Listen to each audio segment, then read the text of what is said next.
ప్రసాద్ గారు, వివేక హత్య కేసు దాదాపు చాలా టైం పీరియడ్ క్రాస్ అయిపోతుంది. సరే, జగన్మోహన్ రెడ్డి టెన్యూర్లో అంటే నమ్మకం లేదు, మేము ఏం చేయలేదు, లేదంటే వాళ్ళు చేశారని చాలా ఆరోపణలు ఉన్నాయి. రాజకీయంగా అది ఎలాంటి లైన్కి దారితీస్తుందో మనం చూసాం.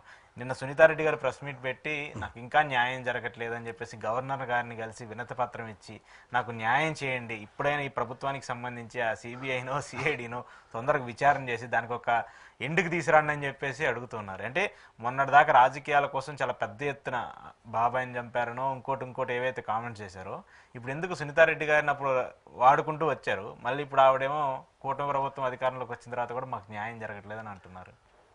ఎవరు చేయగలరమ్మా? ఇది నాకు తెలిసి సిబిఐ లాస్ట్కి వచ్చి సుగాలి ప్రీతి కేసు ఎలాగ ఎత్తేసారో ఇది కూడా తూచిన వల్ల కాదని ఎత్తేసి వెళ్ళిపోతారు. దగ్గరలో జరిగేది అదే నాకు అర్థమైంది. అంటే అది ఐదో ఉన్న వాడు పట్టుకోలేరు. ఈ దశగిరి గాడు చెలరేగిపోతాడు. ఆడికి ఈ మధ్య మళ్ళీ గన్మ్యాన్లు అట సెక్యూరిటీ కోసం ఆల్రెడీ కొంతమంది చనిపోతూ ఉన్నారని చెప్పేసి. అంటే మా ముసలోడు చచ్చిపోయినా సరే ఇంక భయం అంటే ఏం చేయాలి? ఉంటుంది కదా సార్, ఒక ఆ ఫ్యామిలీకి సంబంధించి ఏదో జరిగిందని చెప్పేసి వాళ్ళు నమ్ముతున్నారు కదా. మీరు దెయ్యాలు బోతలు ఉన్నాయంటే మరి ఎందుకు నమ్మరు? ఎవరు నమ్మకం వాళ్ళది. ఎవరు నమ్మకం ఆడుతున్నప్పుడు ఆ నమ్మకం తగ్గట్టుగా పని చేయమనండి. మళ్ళీ నాకు భయం వేస్తుంది, వెళ్ళి ఇవ్వండి, అల్లాళ్ళు ఇవ్వండి, ఏంది సరే ఈ సోది అంతా. సరే, ఏంది ఎందుకు ఆవిడ ఆవేదనకు ఆ కేసు రిజాల్వ్ అవుద్దా, లేదంటే ఇంకో 10 ఏళ్ల పాటు ఇలానే కంటిన్యూ అవుద్దా? నాకు తెలిసి అది ఇప్పుడప్పుడే తేలదు.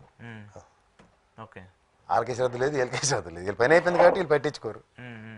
ఎలక్షన్స్ వరకే అది దాన్ని లీడ్ చేసుకుంటారు ఇప్పటికీ. అంటే వాళ్ళకి అది ఒక ఆయుధం. బాబాయిని చంపినోడు అన్నది ఒక డిబేట్లో ఒక డిబేటబుల్ టాపిక్ కదా. రోజు ఇవాళ రెన్యూల్ చేయండి ఆ టాపిక్ అని ఏ రోజుకి ఆ రోజు రెన్యూల్ చేస్తుంటారు. అట్లీస్ట్ వాళ్ళు చెప్పారు కదా, మేమన్నా అధికారంలోకి వచ్చిన తర్వాత దీనికి సంబంధించి ప్రాపర్ ఏం చేస్తారు? సిబిఐ వీళ్ళ పరువులో ఉండదు. సిబిఐ సెంట్రల్ పరువులో ఉంటుంది. నాకు తెలిసి సుప్రీంకోర్టు బెయిల్ ఇచ్చింది అందులో ఇచ్చిన వాళ్ళకి, ఆల్మోస్ట్ అందరికి. దాంట్లో కొంతమంది 4-5 కూడా చనిపోయిన పరిస్థితి. సో ఇంక వీళ్ళు ఏం చేయగలరు? సుప్రీంకోర్టుని ప్రభావితం చేయగలరు అంటే ఒకప్పుడు రోజులు, ఇప్పుడు కూడా ఆ రోజులు ఉన్నాయంటే నేను నమ్మను. పోనీ అన్నాయి, చేయగలరా? ఫాస్ట్ ట్రాక్ కోర్టులు వేసి 2 ఏళ్ళు తేల్చమన్నారు. ఎక్కడ తేల్చారు? 2 ఏళ్ళు దాదాపు 7-8 ఏళ్ళు అయిపోలా. అదే మాట చెప్పన్నా లేదు. తర్వాత చంద్రశూడ్ గారు వెళ్ళిపోయారు. ఆయన 18 నెలల టెన్యూర్ అయిపోయింది. కొత్త ఆయన వచ్చారు. సో ఇవి చేంజ్ అవుతూనే ఉంటుంది కానీ రిజల్ట్ రాదండి. పోస్టర్ చేంజ్ అవుతూనే ఉంటుంది అంతే, అందుకని ఇంకేం. ఓకే, సో సునీతారెడ్డి గారి ఆక్రందన అప్పటి వరకు మాత్రమే వినిపించింది. ఆవిడ గ్యాప్కి వచ్చినప్పుడల్లా, నాన్నగారు గ్యాప్కి వచ్చినప్పుడల్లా వస్తుంది ఆవిడ ఆక్రందన అంతా. నాన్నగారు గ్యాప్కి వచ్చినప్పుడల్లా ఆక్రందన బదులు డైరెక్ట్ రాష్ట్రపతి గారిని కలవమనండి, సుప్రీంకోర్టు చీఫ్ జస్టిస్ గారిని కలవమనండి, సత్వరం న్యాయం చేయమనండి. దీనికి సంబంధించి అంతే కదా. ఇక్కడ స్టేట్ పరివిలో ఉంటే మీరు చెప్పింది కరెక్ట్, వీళ్ళే చేస్తారు.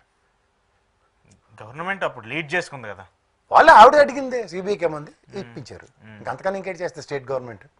ఓకే, సో దీనికి సంబంధించి ఇప్పుడు కల్లా అయితే ఏది జరగదు. మళ్ళీ ఎలక్షన్స్ వస్తే ఏమన్నా అప్పుడు డీవియేట్ అయిద్దాం.